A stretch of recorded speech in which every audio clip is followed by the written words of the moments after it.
The rain hammered against the windshield of the black Range Rover as it sped through the winding country roads of Windsor. Inside, tears mixed with raindrops on a young girl's face, tears that would soon change everything. What started as a routine security patrol would become the most important moment in Royal Guard Sergeant Michael Harrison's 20-year career.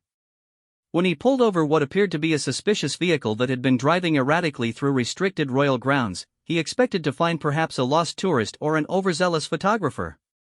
Instead, he discovered Princess Charlotte, the future of the British monarchy, sobbing uncontrollably in the back seat of a car driven by someone who wasn't supposed to have her at all. This is the true story of how one guard's dedication to duty uncovered a conspiracy that reached the highest levels of the royal household, and how a little girl's tears revealed a truth that would shake the very foundations of the British royal family. Sergeant Michael Harrison had seen many storms during his 20 years as a royal protection officer, but nothing quite like the one that was brewing on that fateful Tuesday afternoon in October. The weather seemed to mirror the tension that had been building within the royal household over the past few weeks. Dark clouds rolled across the Windsor estate like a warning, and the wind carried with it an unusual sense of urgency that made even the most experienced guards feel uneasy. Harrison stood at his post near the east gate, his trained eyes scanning the grounds with the same methodical precision that had earned him commendations from 3 different monarchs. At 45, he was no longer the young recruit who had once dreamed of adventure and excitement in royal service.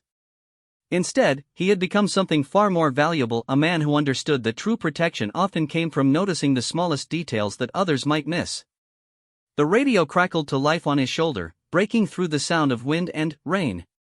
"All units, we have reports of unusual activity near the south perimeter. Vehicle spotted moving through restricted areas without proper clearance. All patrols maintain heightened alertness." Harrison adjusted his waterproof jacket and checked his equipment one final time. Something about today felt different, though he couldn't quite put his finger on what it was. Perhaps it was the way the staff had been whispering in corners all morning, or how Camilla had seemed unusually agitated during the security briefing earlier. The Duchess of Cornwall, soon-to-be Queen Consort, was typically composed and gracious with the security team, but today she had barely made eye contact with anyone. The radio buzzed again, this time with more urgency. "Unit 7, we need you to investigate a black Range Rover heading north on the estate road. License plate partially obscured, driving pattern inconsistent with standard protocols." Harrison immediately moved toward his patrol vehicle, his boots splashing through puddles that had already formed on the ancient cobblestones. As he climbed into the driver's seat, he caught sight of his reflection in the rearview mirror, graying temples, lines around his eyes that spoke of decades spent watching and waiting, always prepared for the moment when vigilance would truly matter. The engine roared to life, and he pulled out onto the estate road, windshield wipers working frantically against the increasing downpour. Through the sheets of rain, he could just make out taillights in the distance. The vehicle was indeed moving erratically, sometimes slowing to a crawl, then, suddenly, accelerating, as if the driver was either lost or deliberately trying to avoid detection. Harrison's training kicked in automatically. He began to catalog everything he observed: the make and model of the vehicle, the way it hugged the right side of the road, the fact that it hadn't stopped at the required checkpoint near the north gate. Most concerning of all was the route it was taking, which would lead directly through the most sensitive areas of the estate, including the private family quarters. As he followed at a discreet distance, Harrison's mind raced through possibilities. Car theft was virtually unheard of on royal grounds, given the extensive security measures in place. A confused visitor seemed unlikely, as all legitimate guests were escorted by security personnel. That left more troubling possibilities: either someone with authorized access was acting outside their permissions, or somehow an unauthorized person had gained access to both the vehicle and the estate. The Range Rover ahead suddenly swerved slightly, correcting course in a way that suggested the driver was either unfamiliar with the road or distracted by something inside the vehicle. Harrison increased his speed slightly, closing the gap while being careful not to appear threatening. His years of experience had taught him that the first moments of any intercept were crucial. Approach too aggressively, and you might escalate a simple misunderstanding into a dangerous situation. The rain was getting heavier, turning the windshield into a waterfall despite the wipers' best efforts. Harrison had to lean forward, squinting through the downpour, when he noticed something that made his blood run cold. Through the rear window of the Range Rover, he could see what appeared to be a small figure in the back seat, someone who seemed to be moving in an agitated or distressed manner. His radio crackled again. Unit 7, report status. This is Harrison. I have visual contact with the suspect vehicle. Appears to be one adult driver and, at least one passenger, possibly a child, in the rear compartment. Vehicle is approximately 2 kilometers from the main family residence, heading directly toward restricted zones. Understood. Proceed with standard intercept protocol. Additional units are being dispatched to your location. Harrison felt his pulse quicken as he activated his vehicle's emergency lights. The blue and red strobes cut through the gray afternoon, casting eerie shadows across the rain-soaked landscape. He expected the Range Rover to pull over immediately. Anyone with legitimate business on the estate would recognize the authority of Royal Protection vehicles and comply without question. Instead, the vehicle ahead seemed to hesitate, slowing down but not stopping.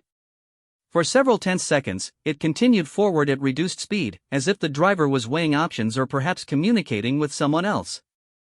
Harrison could see the driver's silhouette through the rear window, but the heavy rain and tinted glass made identification impossible. Finally, after what felt like an eternity but was probably only 30 seconds, the Range Rover began to pull toward the side of the road. Harrison positioned his patrol car behind it, maintaining standard safety distances while keeping his emergency lights active.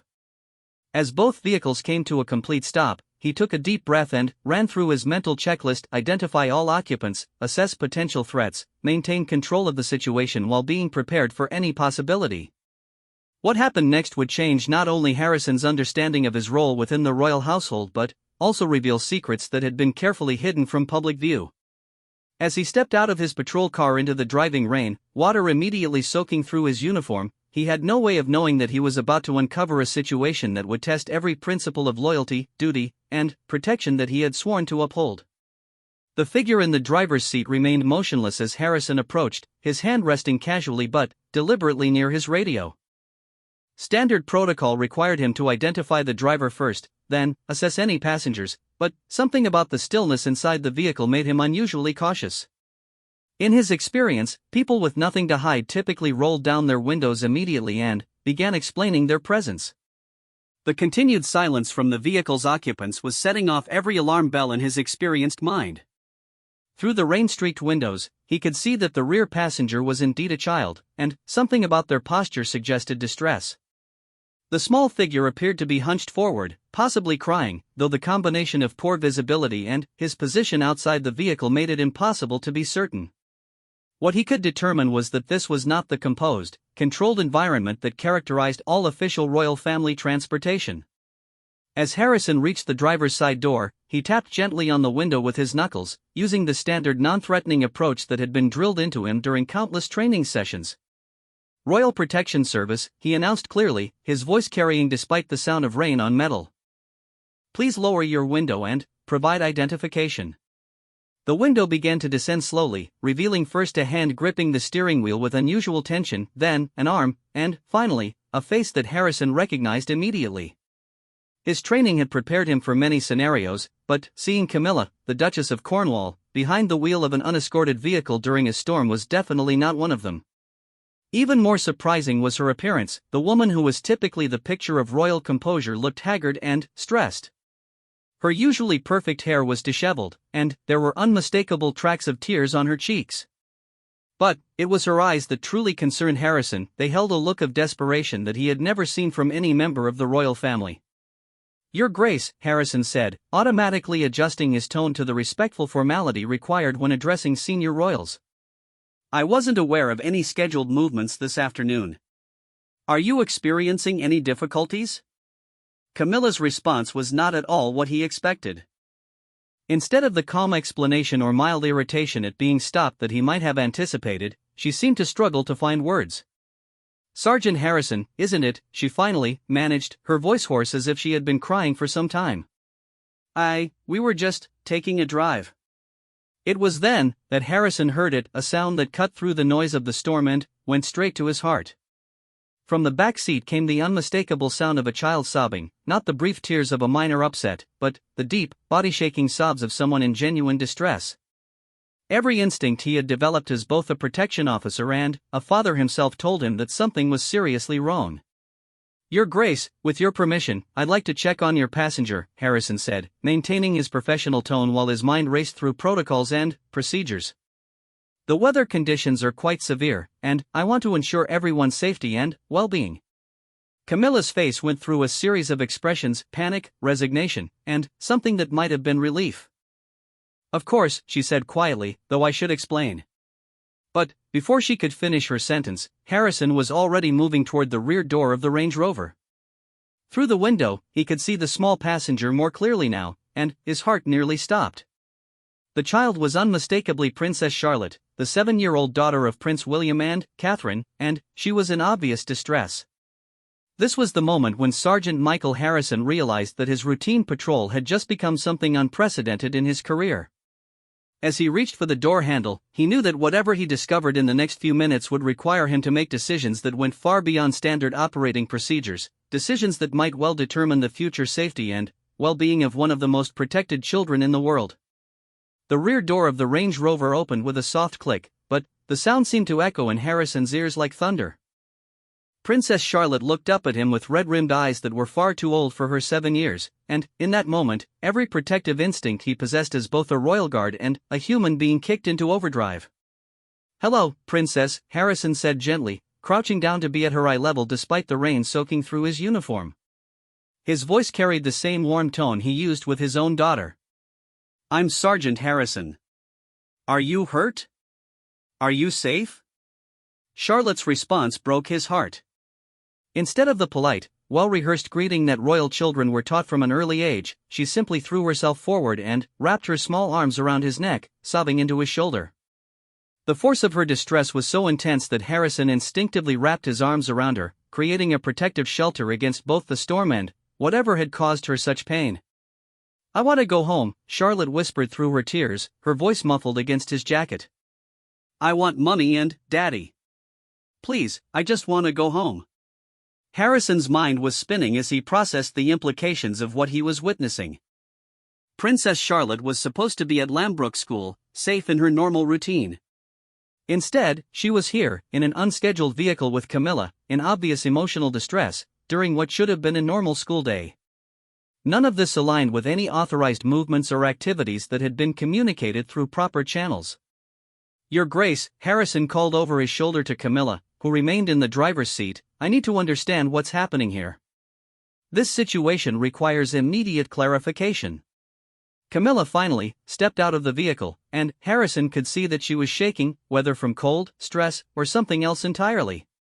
Her usually immaculate appearance was completely disheveled, and she looked as if she hadn't slept in days. More concerning was the way she kept glancing around nervously, as if expecting someone to appear at any moment. "Sergeant, you don't understand," Camilla began, her voice barely audible above the storm. "There are things happening within the family, decisions being made. I couldn't let them." She stopped herself, seeming to realize that she was about to reveal information that went far beyond Harrison's security clearance. Charlotte pulled back slightly from Harrison's embrace, wiping her nose on her sleeve in a gesture that was utterly normal for a distressed child but somehow heartbreaking when performed by a future queen. "She came to get me from school," Charlotte said, her voice still shaky with tears. "She said there was an emergency, but then she kept driving and wouldn't take me home. I got scared." Harrison felt a chill that had nothing to do with the rain running down his neck. An unauthorized removal from school, even by a family member, was a serious security breach that would have triggered multiple protocols and alerts. The fact that no such alerts had been issued suggested either a complete failure of security systems or something far more troubling, that this removal had been deliberately kept secret from the protection services. "Princess Charlotte," Harrison said carefully, "did anyone at school verify with your parents that you were supposed to leave with the Duchess?" Charlotte shook her head, fresh tears starting to flow. "Miss Patterson said she tried to call Mommy, but the Duchess said it was very urgent and they would understand later. But then, we kept driving, and when I asked to call Mommy myself, she said the phones weren't working." Harrison's professional alarm bells were now ringing at maximum volume. He reached for his radio, but Camilla quickly stepped forward, her hand extended in a gesture that was part plea, part command. "Please, Sergeant Harrison, before you call this in, you need to understand what's really happening." Charlotte is in danger, more danger than you can possibly imagine, and not from strangers or terrorists. The threat is much closer to home than anyone realizes." The implications of Camilla's words hit Harrison like a physical blow. In his 20 years of Royal Protection Service, he had been trained to defend against external threats: assassins, kidnappers, terrorists, unstable individuals seeking attention or revenge. But the possibility that a threat might come from within the royal family itself was something that challenged every assumption he had about his role and responsibilities.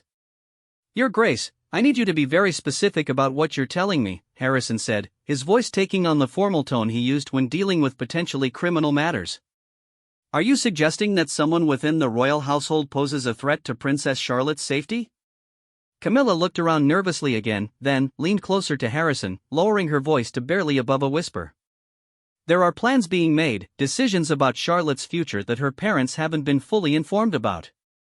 Educational arrangements, living situations, even potential marriage contracts being discussed with European royal families. At 7 years old, Sergeant.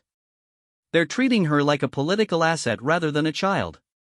Harrison felt his world shift slightly on its axis. While he knew that royal marriages had historically been matters of state rather than personal choice, the idea that such arrangements were being made for a 7-year-old in the modern era seemed impossible to believe. Yet Camilla's distress appeared genuine, and Charlotte's tears were certainly real.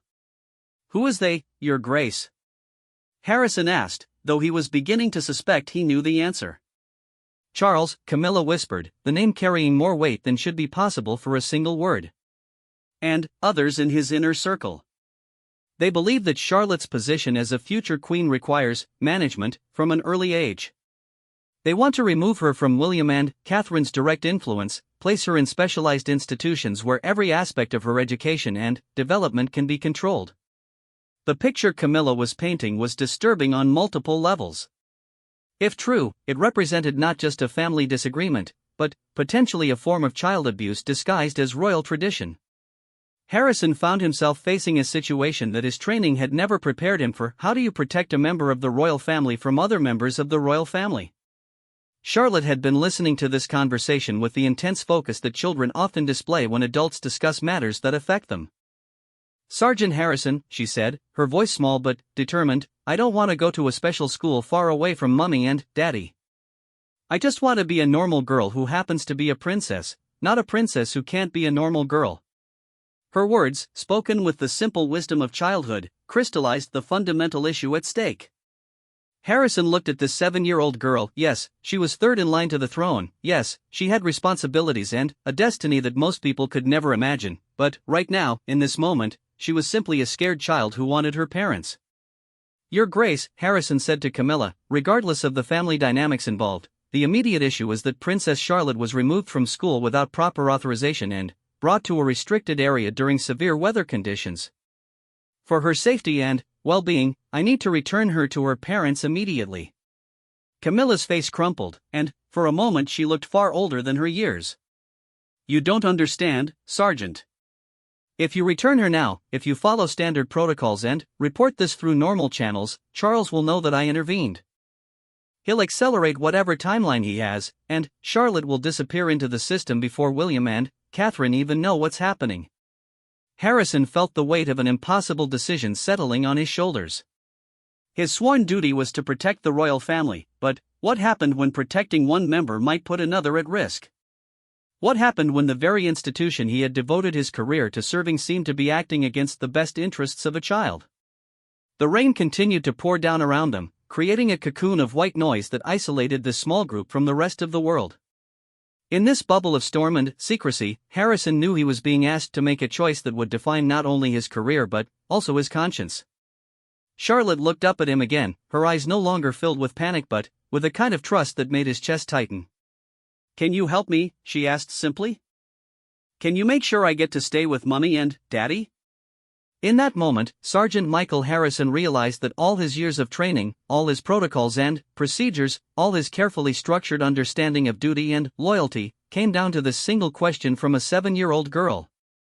And, despite the potential consequences for his career, his security clearance, and his future, he knew there was only one answer he could give. "Yes, Princess," he said quietly. "I'm going to help you." But, even as he made this promise, Harrison knew that keeping it would require him to navigate the most dangerous and politically sensitive situation of his entire career. The storm around them was nothing compared to the tempest he was about to unleash within the corridors of royal power. Harrison's promise to Charlotte seemed to release something in Camilla, as if she had been holding her breath for weeks and could finally exhale. She sank against the side of the Range Rover, rain streaming down her face mixing with tears of what appeared to be relief.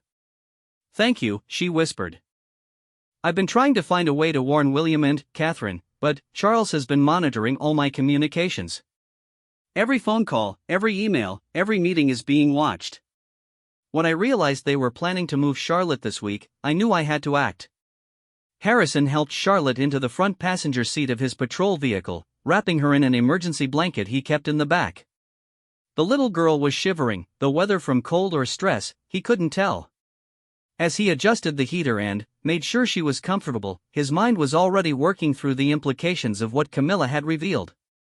"Your Grace, I need to understand the timeline here," Harrison said, settling into the driver's seat while Camilla took the seat behind them.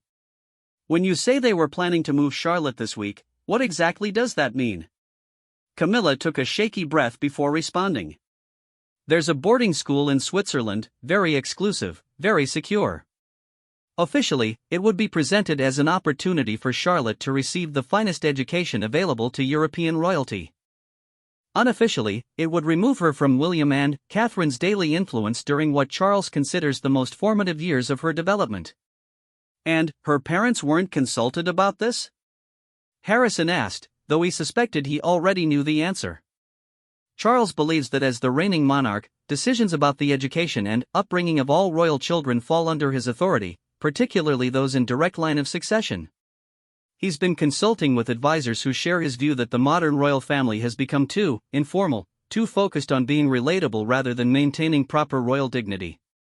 Charlotte spoke up from her cocoon of blankets, her voice small but clear. "Grandpa Charles scares me sometimes. He looks at me like I'm not really me, like I'm just a thing that needs to be fixed or made better." The innocence and clarity of her observation cut through all the political complexity of the situation. Harrison realized that regardless of constitutional law or royal precedent, he was dealing with a fundamental issue of child welfare. A 7-year-old should never feel like she was being evaluated as an object rather than loved as a person. "Sergeant," Camilla continued, "there's something else you need to know. The removal from school wasn't supposed to be today.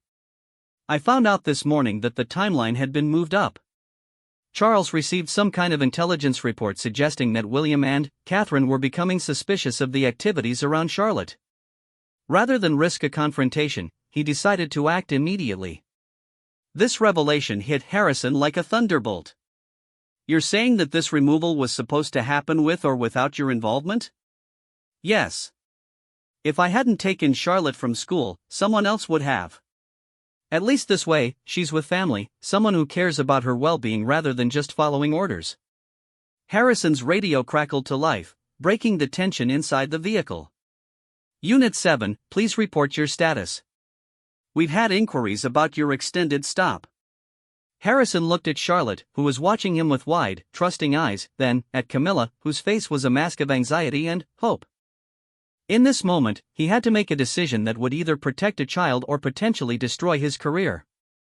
"Control, this is Unit 7. I've encountered a situation that requires delicate handling. I need to speak directly with Commander Phillips, highest priority, secure channel." There was a pause before the response came back. "Unit 7, stand by. Patching you through to Commander Phillips now." Commander Phillips had been Harrison's superior for 8 years, and, more importantly, he was a man Harrison trusted completely. If anyone could navigate the political landmine he was about to present, it would be Phillips. "Harrison, what's your situation?" Phillips's voice came through clearly despite the storm. "Sir, I need to brief you on a situation involving Princess Charlotte and the Duchess of Cornwall. The circumstances are unusual and require immediate command-level decision-making." There was another pause, longer this time. "Understood. Bring them to Secure Station 3 immediately. I'll meet you there with a full briefing team." Secure Station 3 was a hardened facility within the Windsor complex, designed for situations involving potential threats to royal family members. The fact that Phillips was activating it meant he understood the gravity of what Harrison was reporting, even without the details. As Harrison started his patrol vehicle, he noticed that Charlotte had grown very quiet. When he looked in the rearview mirror, he saw that she was staring out the window with an expression that no child should ever have to wear, the look of someone who understood that the adults around her were making decisions that would fundamentally change her life, and that she had no control over the outcome. "Princess Charlotte," Harrison said gently, "we're going somewhere safe where we can figure out the best way to handle this situation. I want you to know that my job is to protect you, and that's exactly what I'm going to do." Charlotte nodded solemnly, then asked the question that broke Harrison's heart, "Will I get to see Mummy and Daddy before I have to go away?" "Charlotte, sweetheart," Camilla said from the back seat, reaching forward to take the little girl's hand, "that's exactly what we're trying to prevent. We're going to make sure you don't have to go away at all." As they drove through the storm toward Secure Station 3, Harrison's mind was racing through the possible outcomes of what they were about to set in motion. By bringing this situation to command attention, he was essentially forcing a confrontation between different factions within the royal family. The consequences could be severe for everyone involved. But every time he looked at Charlotte in his rearview mirror, he knew he was making the right choice.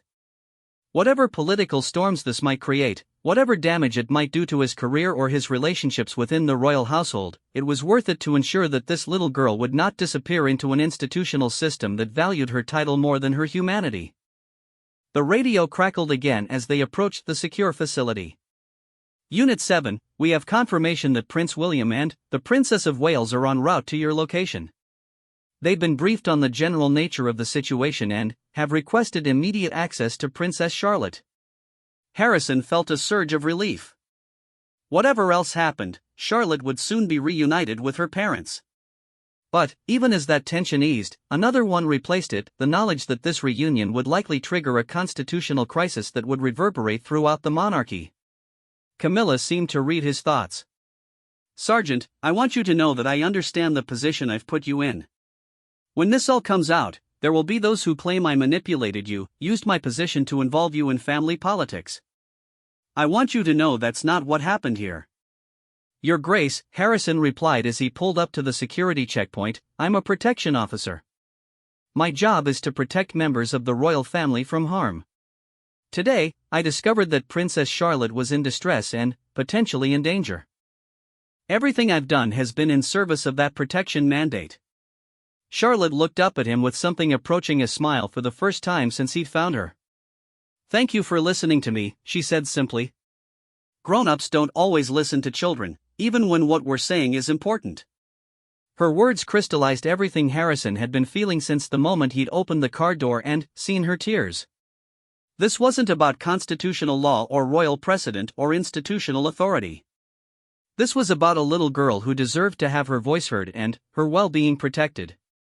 As they approached the entrance to Secure Station 3, Harrison could see other vehicles arriving, official cars that he recognized as belonging to senior members of the royal household staff, and, more importantly, the distinctive vehicle used by the Prince and Princess of Wales.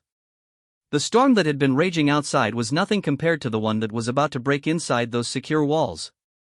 But, for the first time since this all began, Harrison felt confident that they were moving toward a resolution that would put Charlotte's needs first. Whatever came next, he had kept his promise to a 7-year-old girl, and that was something he could live with, regardless of the consequences. The secure briefing room at Station 3 felt more like a courtroom than a conference facility as the various parties took their positions around the polished oak table. Harrison had never seen so many senior royal household officials in one place outside of major state functions, and the tension in the room was thick enough to cut with a knife. Princess Charlotte sat between her parents, William and Catherine, both of whom had arrived within minutes of Harrison's call to command. The relief on their faces when they first saw their daughter safe had been palpable, but that relief had quickly transformed into a cold fury as they learned the circumstances that had brought them all together. Commander Phillips had taken charge of the briefing, his years of experience in managing royal security crises evident in the way he controlled the room's dynamic. Across the table sat representatives from King Charles's private office, including his private secretary Sir Alan Morrison, a man whose reputation for absolute loyalty to the crown was matched only by his skill in managing difficult situations. Let me ensure I understand the situation correctly, William said, his voice carrying the barely controlled anger that Harrison had only heard from him once before, during a security briefing about threats to his children. My daughter was removed from school without my knowledge or consent, by my stepmother, because of concerns about plans to send her to boarding school in Switzerland, also without my knowledge or consent. Sir Alan cleared his throat before responding. Your Royal Highness, I think there may be some misunderstanding about the nature of the educational opportunities that were being explored for Princess Charlotte. These were preliminary discussions about options that might be available when she reaches an appropriate age. She's 7 years old, Catherine interjected, her voice ice-cold in a way that made everyone in the room sit up straighter. What exactly constitutes an appropriate age for removing a child from her family? Charlotte had been unusually quiet throughout the adult conversation, but now she looked up at her father. Daddy, am I going to have to go away to school like Harry Potter?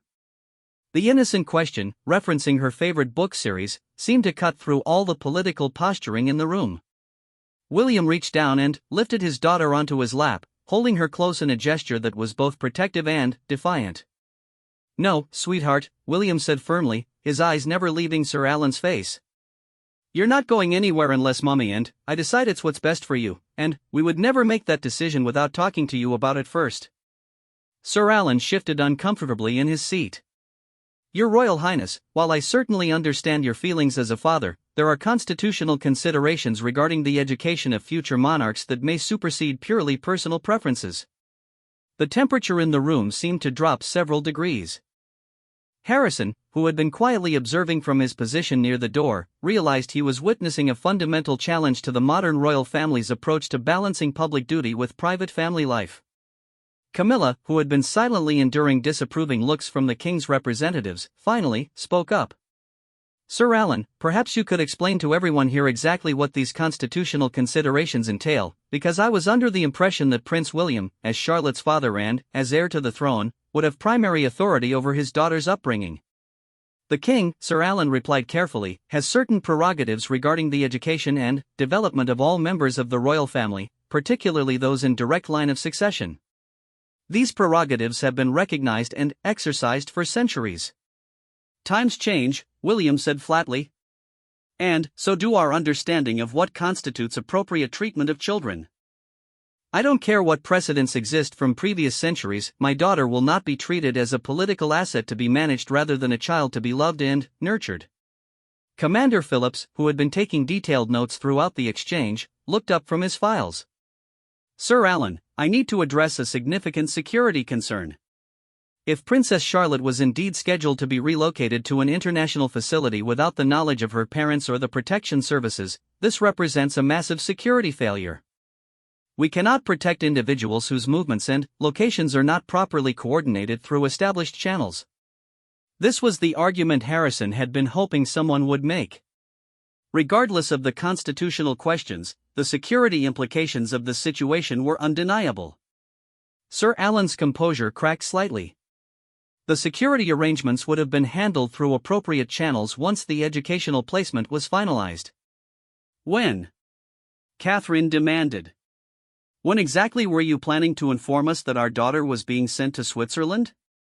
When the plane was already in the air? Charlotte looked up at her mother with wide eyes. Mummy, what's Switzerland? Is it far away? Catherine's voice softened immediately as she addressed her daughter. It's very far away, darling. But you don't need to worry about it because you're not going there. Sir Alan made one last attempt to regain control of the situation. Your Royal Highnesses, I understand that this has been handled in a way that has caused distress, but the fundamental issue remains. Princess Charlotte's education and development are matters of national importance. The king has a responsibility to ensure that she receives the preparation necessary for her future role. It was then that Harrison realized someone needed to speak up for Charlotte herself, not as a future queen, but as a child whose voice deserved to be heard. Sir, Harrison said, stepping forward from his position near the door. With respect, I've spent the afternoon with Princess Charlotte, and I think it's important that everyone in this room understands her perspective on these plans. All eyes turned to him, and Harrison felt the weight of speaking truth to power in a way he had never experienced before. But, when he looked at Charlotte, still sitting on her father's lap, he found the courage to continue. Princess Charlotte is an intelligent, articulate 7-year-old who understands more about this situation than anyone has given her credit for. She expressed to me, clearly and repeatedly, that she wants to remain with her parents. She's frightened by the prospect of being sent away, and she feels like she's being treated as an object rather than a person. The room fell silent. Harrison could feel the disapproval radiating from Sir Alan and the other representatives of the King's office, but he also saw something else: nods of agreement from Commander Phillips and, more importantly, from William and Catherine. Charlotte wiggled slightly in her father's arms, then looked directly at Sir Alan.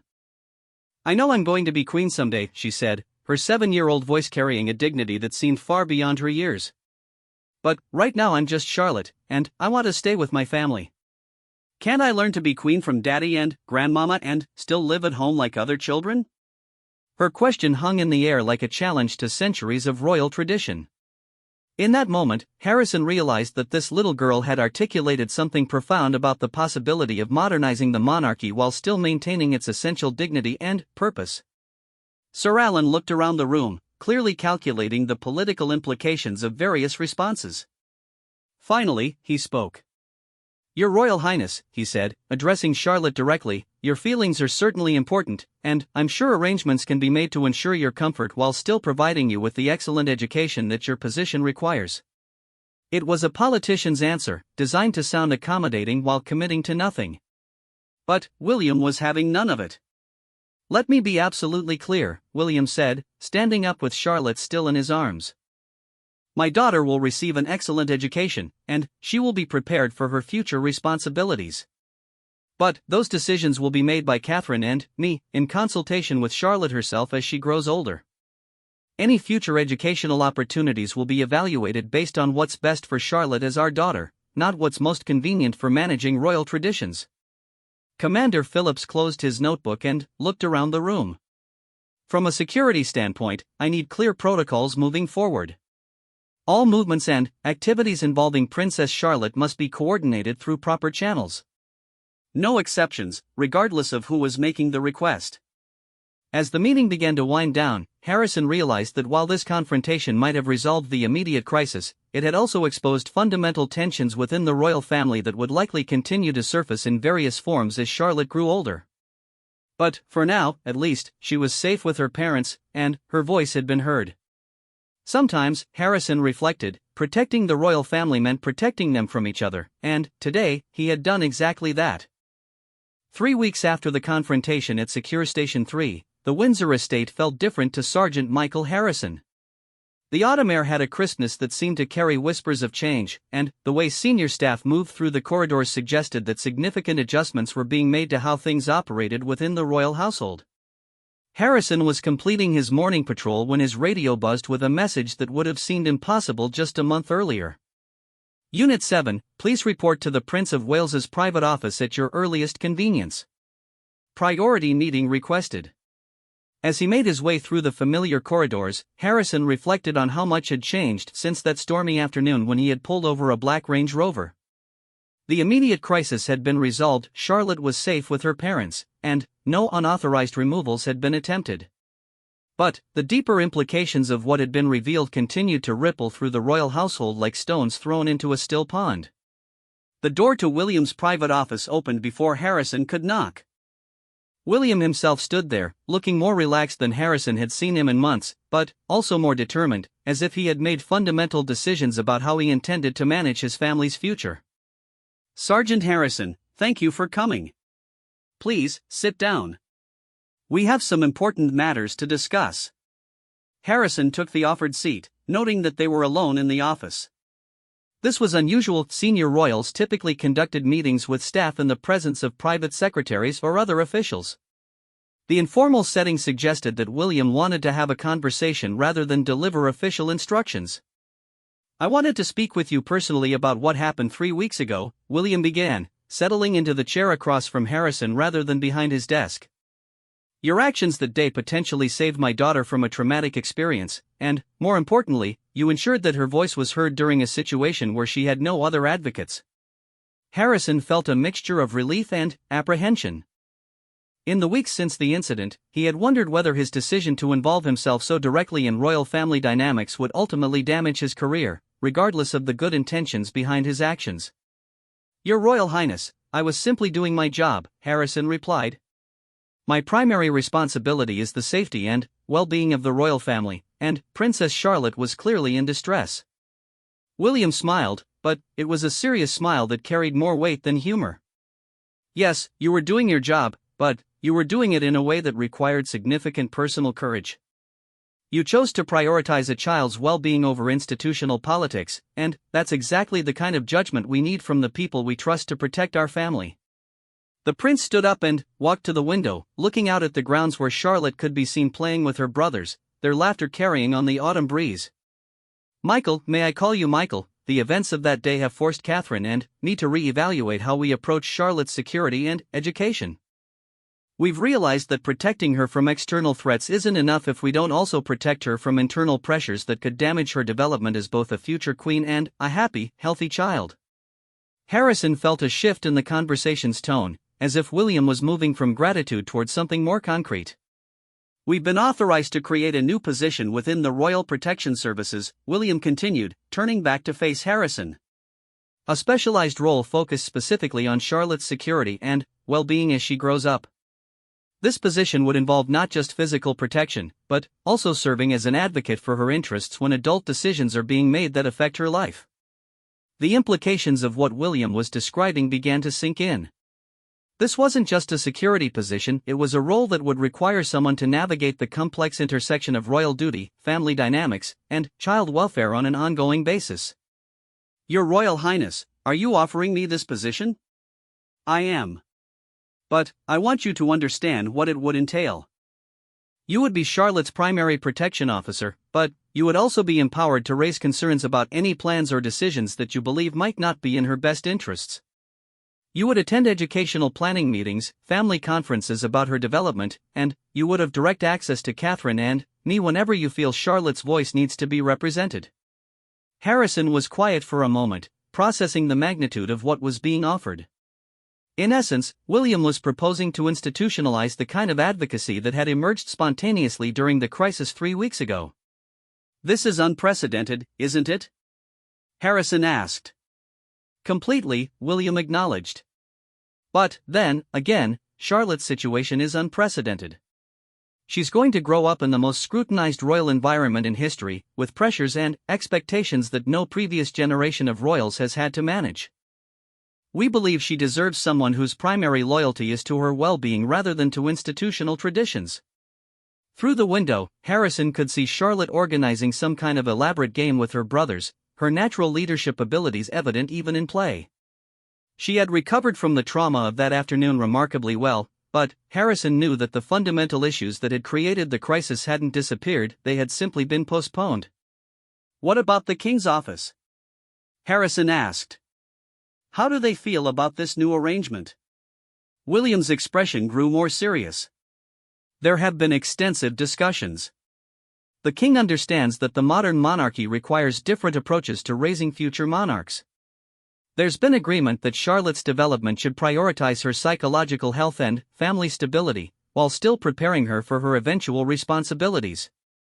It was a diplomatic way of saying that a power struggle had taken place, and William had won. The constitutional crisis that Harrison had feared during that stormy afternoon had indeed occurred, but it had been resolved in favor of the principle that had guided his actions, that Charlotte's well-being should come first.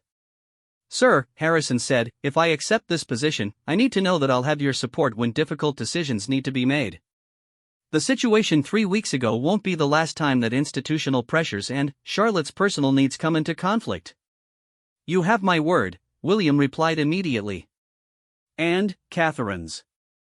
We've learned that protecting our children requires us to be willing to challenge tradition when tradition conflicts with their well-being. You showed us that such challenges can be made respectfully but firmly, and that's exactly the approach we want to take moving forward." Harrison looked out the window again, watching Charlotte with her brothers. In that moment, he realized that accepting this position wouldn't just be about protecting one child, it would be about helping to shape how the monarchy evolved to meet the needs of future generations. "Your Royal Highness," Harrison said, "I would be honored to accept this position." William extended his hand, and, as they shook, Harrison felt the weight of a new kind of responsibility settling on his shoulders. This wasn't just about physical protection anymore, it was about ensuring that a little girl who would someday be queen would have the chance to be a child first. "There's one more thing," William said as their handshake ended. "Charlotte specifically requested that you be the one to take on this role. She said, and, I quote, Sergeant Harrison listens to me like grown-ups should listen to children. Coming from a 7-year-old, I think that's the highest possible recommendation for someone tasked with protecting her future." As Harrison left the meeting, he realized that the storm that had brought them all together that afternoon had ultimately cleared the way for something unprecedented in the history of the British monarchy, a formal recognition that even future queens deserved to have their voices heard and their childhood protected. Walking back through the corridors of Windsor Castle, Harrison could hear Charlotte's laughter echoing from the gardens, and he smiled, knowing that his job for the foreseeable future would be to ensure that sound never disappeared from the halls of the British royal family. The little girl who had cried in the back seat of a Range Rover during a storm had not only found her voice, she had changed the very institution she would someday lead. And Sergeant Michael Harrison would be there to make sure she never had to face such challenges alone again.